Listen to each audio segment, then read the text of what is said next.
प्रहरीले पानीको फोहरा फेरि हानिरहेको छ। तपाईँले देख्न सक्नुहुन्छ मानिसहरूको अवस्था शिक्षक र प्रहरीबीच गोलगाल मचेको थियो।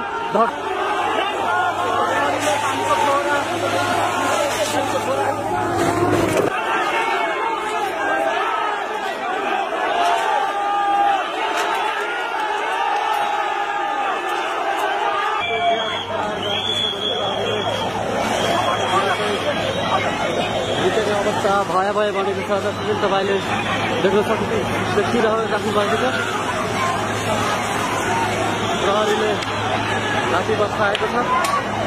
तपाईँले देख्न सक्नुहुन्छ प्रहरीले लाठी बसाएको छ। पानीको फोहरा पनि प्रयोग गरेको छ।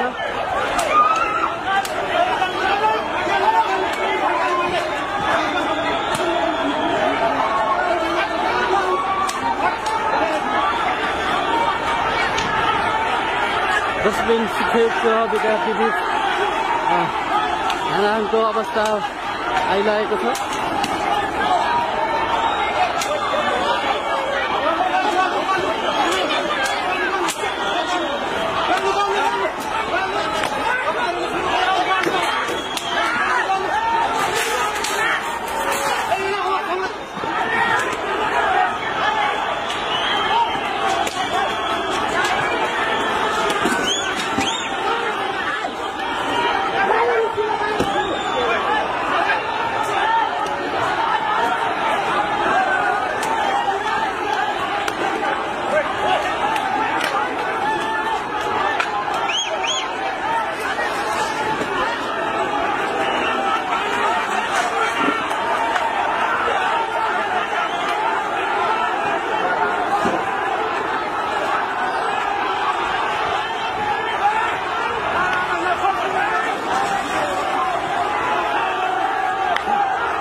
प्रहरीले पानीको फोहरा फेरि हानिरहेको छ।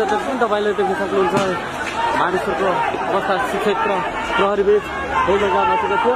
धरपकडको अवस्था आएको थियो। झडप भएको थियो त्यही अगाडि। अहिले पनि ढुङ्गा इँटा हानाहान भइरहेको छ।